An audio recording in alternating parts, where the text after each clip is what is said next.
Baik, terima kasih. Assalamualaikum warahmatullahi wabarakatuh. Salam sejahtera untuk kita, selamat siang. Jadi begini ya, sebenarnya persoalan ini adalah persoalan yang remeh-temeh ya. Gampang untuk diselesaikan, tapi tidak mau diselesaikan secara baik gitu loh. Nah, saya berbicara dulu jangan selalu, bukan karena kita kuasa hukumnya Novi ya, tidak. Karena saya tahu pasti dari yang bersangkutan, dia tidak punya niat untuk mengkangkang itu. Ya. Dia tidak punya niat untuk tidak menyelesaikan itu. Kita lihat dari risalah awal pada saat jatuhnya rekening ke si Agus ya. Tapi ternyata disalahgunakan. Nah ini kan pertanggungjawaban Novi kepada donatur. Maka ditarik kembali dengan catatan bahwa ayo kamu berobat mata ya, diawasi oleh yayasan ini. Apapun kamu lakukan, mau operasi, mau apa, nanti pertanggungjawaban keuangannya jelas. Ya nampaknya ini tidak bergayung sambut. Indikasi Agus mau pengen mengambil uangnya ini biar dia berobat sendiri, ini tinggi besar gitu loh. Ini yang kira-kira yang tidak cocok. Akhirnya terjadilah kisruh ini. Nah, masuk kita kepada pokok permasalahannya. Sudah Farhad sudah setelah selesai dari TV One sudah adem. Ini Farhad kan adik saya nih. Ya. Saya panggil dia, Dek, kamu gak usah banyak komentar lagi. Kita selesaikan aja, biar fokus masalah, jangan melebar kemana-mana. Kemudian akan diboncengi oleh orang-orang yang tak jelas. Padahal udah setuju, udah sepakat, oke. Dia adem, masuklah pengacara baru lagi nih, yang bernama Alvin Lim. Bukannya berbicara tentang masalah substansi, tapi memaksakan supaya Novi melakukan apa yang ada di kepalanya. Itu kan ada mekanisme. Jadi akhirnya bukan malah bagus, malah kacau balau, malah nggak bener. Nah itu yang lebih sialnya lagi, bukan pokok permasalahan diselesaikan, malah melebar kemana-mana, nyamber kemana-mana, menunjukkan keakuannya. Nah, ini yang membuat kita jadi miris banget gitu loh ya. Jadi saya pernah bicara dengan media juga, ya kita juga pengacara tuh tolonglah ya, hal-hal yang bisa dipersempit kenapa harus diperlebar. Yang penting kan tugas utama kita adalah menyelesaikan masalah, jangan membuat masalah baru. Nah ini yang jadi blunder semua. Akibatnya pengacara sama pengacara saling adu argumentasi, saling adu kehebatan. Secara pribadi saya itu sebenarnya miris gitu loh. Miris, sedih juga. Jangan dikirain bahwa netizen, masyarakat, publik itu tidak menilai kita. Jangan dikirain kita ini yang ngerti hukum. Ya. Masyarakat juga udah paham hukum, sudah melek hukum. Banyak orang-orang hukum juga yang dia punya integritas dan kredibilitas. Kebetulan dia bukan seorang lawyers. Jangan dikirain mereka nggak ngerti hukum. Dikit ketawain kita semua kok lari dari substansi gitu loh. Nah ini saya minta juga kepada kita semua, khususnya rekan-rekan dewan pengacara, ayo bersama-sama kita satukan pendapat, luruskan permasalahan ke satu titik penyelesaian Agus. Gitu kira-kira ya, sebentar. Mbak, terkait Alvin Lim yang menyebut Novi mempunyai atau profesi di masa lalunya yaitu pelacur ataupun germo, itu kan Teh Novi juga sempat melaporkan juga ya Pak kemarin. Itu nantinya endingnya apakah memang Alvin ini bakal bisa dikasih efek jerah nggak sih Pak? Karena semakin menantang. Jadi gini ya, itu sebenarnya sudah saya jawab juga kemarin. Jadi kalau Novi ya, saya bisa pastikan itu memenuhi unsur ya. Kenapa memenuhi unsur? Jangan berbicara di balik katanya ataupun apakah. Kita lihat dulu objeknya apa, subjeknya siapa, kemudian yang dituju itu apa, kemudian yang disampaikan itu apa. Apakah Novi adalah seorang, mohon maaf, seorang pelacur, seorang pelaku narkoba? Ini kan sudah nggak manusiawi. Apa pantas kita sebagai bangsa Indonesia itu berbicara seperti itu? Apa tidak ada bahasa yang lebih santun?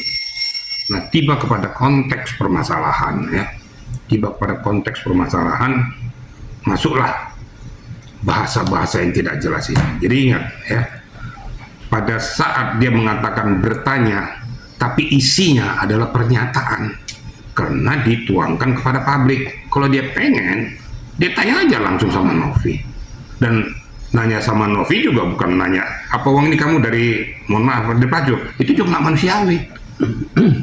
Yang kedua, terus apa hubungannya kamu nanya-nanya orang? Apa perlu orang nanya dari mana hartamu? Kok usil banget gitu loh. Jadi lepas dari konteks, ya. Konteksnya pengobatan kok nanyanya yang lain-lain, mencari masa lalu orang. Lah masa lalumu tuh bagus gak?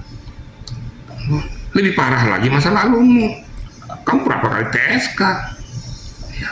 Dan sampai sekarang pun masih TSK, masih di Bareskrim menunggu P21 dari Kejaksaan Agung.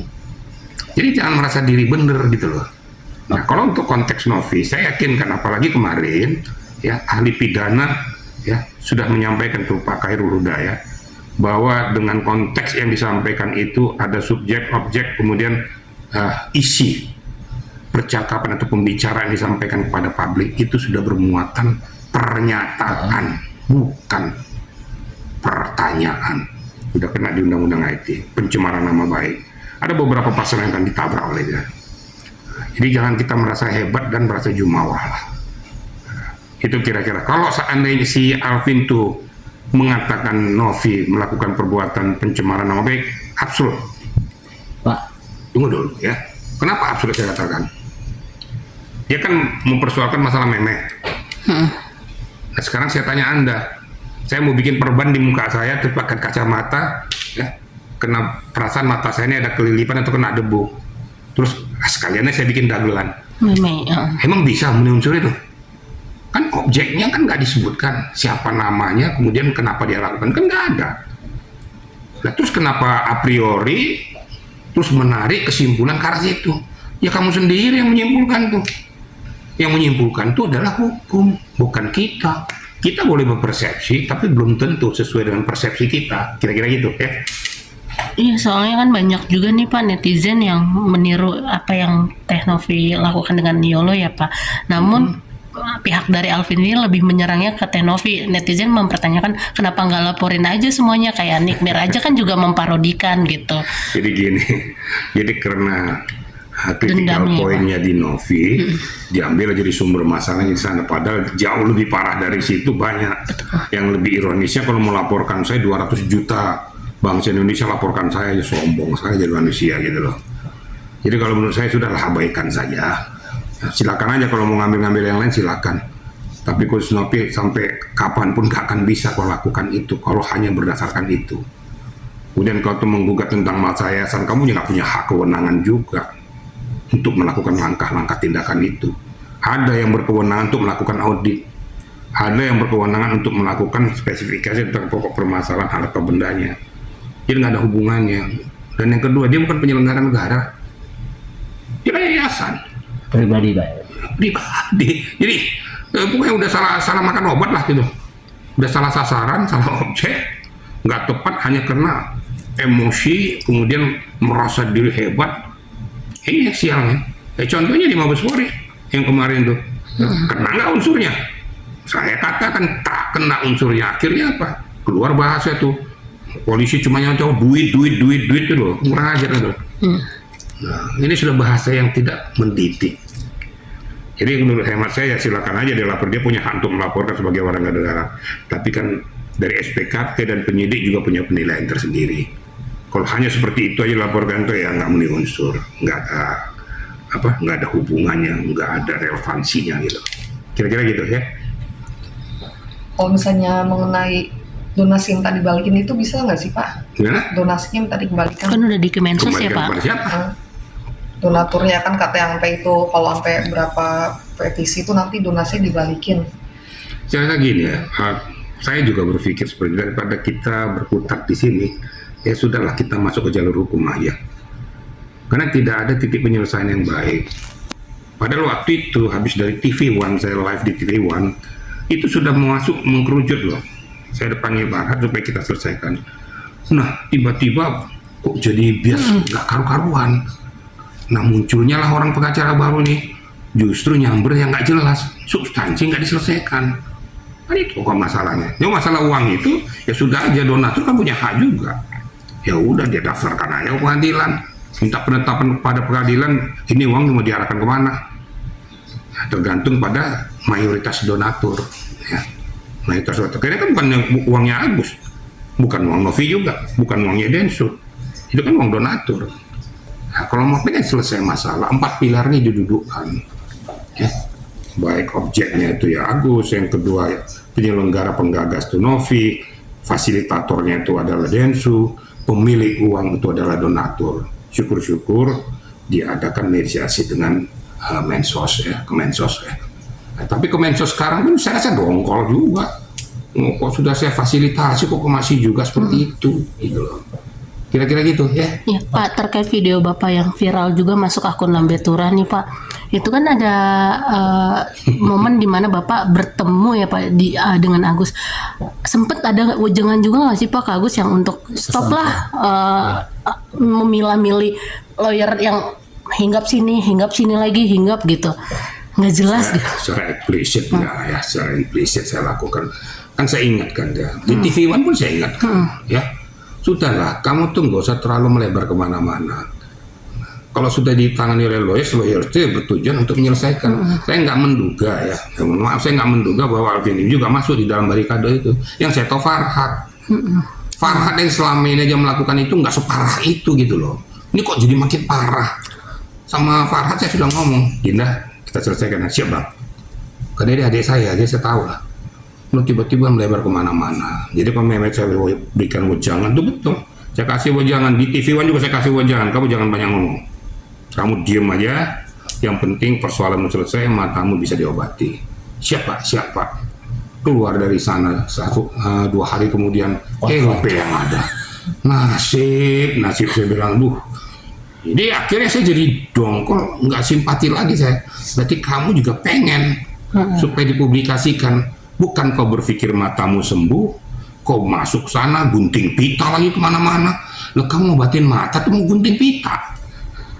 Ini orang melihat gunting pita kamu ini udah langsung jijik langsung kamu. Loh kamu berarti nggak fokus pada pengobatanmu. Dimanfaatkan oleh orang-orang tertentu. Nggak lucu lah. Jadi bikin jadi brand. Kayak boneka gitu Pak ya. Ya brand jadinya. Iya. Terus yang sialnya yang jadi brand ini seneng pula lagi. Mau dibawa sana, bawa sini, senang lagi. Aduh, amit-amit ya. Karena industri Pak ya, menghasilkan. Ya itu. Kan rusak jadinya. Itulah kira-kira. Jadi kembali lagi pada pokok masalah. Ya sudah biarkan aja sudah bergulir-gulir. Ya, kalau memang mau lapor silakan saja. Penyidik kan tidak bodoh. Pasti akan melihat. Nanti kalau seandainya terima laporan semua bisa segudang nanti LP itu. Saya itu kalau menerima itu kalau tidak sesuai dengan konstruksinya langsung tolak. Yang terjadi di Barreskrim saya nggak perlu ngomong lah ya. Saya kan tahu pada saat pelaporan di Barreskrim itu diterima atau tidak, terjadi debat atau tidak, kan gitu. Saya tahu semua, tapi saya nggak perlu publikasikan pada Anda. Karena saya juga punya kaki tangan gitu loh ya. Jadi tahu saya konstruksi yang sesungguhnya. Makanya berani saya katakan bahwa laporan daripada Alvin Sumir absurd. Kosong. Pak, tapi udah sempat ada pertemuan atau ngobrol via chat atau telepon dengan pihak Alvin ya sendiri belum Pak? Bapak selaku Ngapain? Saya kan berbicara dengan Farhad Abbas. Ini tiba-tiba ya nyempul sendiri. Saya nggak ngerti nongol nggak karu-karuan. Nongol terus bikin masalah.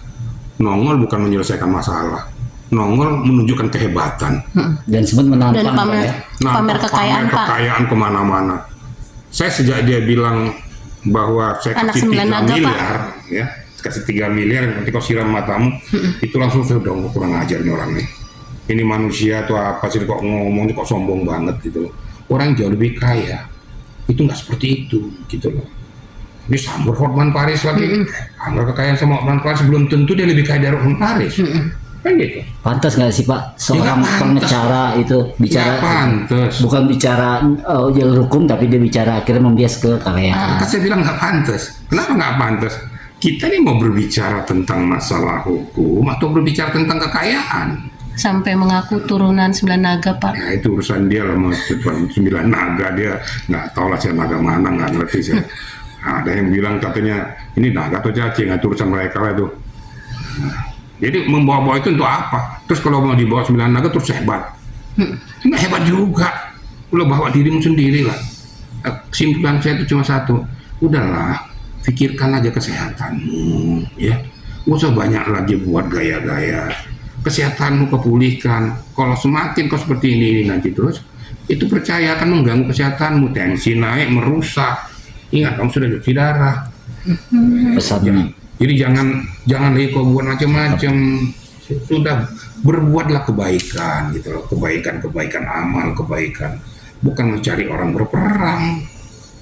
Nah, itu yang saya sampaikan kepada rekan-rekan media. Seperti kemarin rekan media juga ada yang marah juga tuh, karena seolah-olah kok seperti gimana ya dari pihak keluarganya Alvin Lim. So, media juga wajar aja marah dia loh. Saya kan meliput. Itu kan hak saya. Kamu mau jawab mau enggak itu kan urusanmu. Tapi jangan larang-larang saya meliput. Saya dilindungi oleh undang-undang pers. Saya ini profesi saya sebagai jurnalis, sebagai pewawancara. Ya, datang sana terus kemarah-marahin apa hubungannya? Kalau kamu nggak suka ya udah tinggalin aja. Kan tinggal gitu aja. Ngapain marah-marah? Nah, itu kira-kira itu saya juga geli juga lah itu. Sempat terekam itu. Kira-kira gitu ya. Baik, terima Oke. kasih Pak.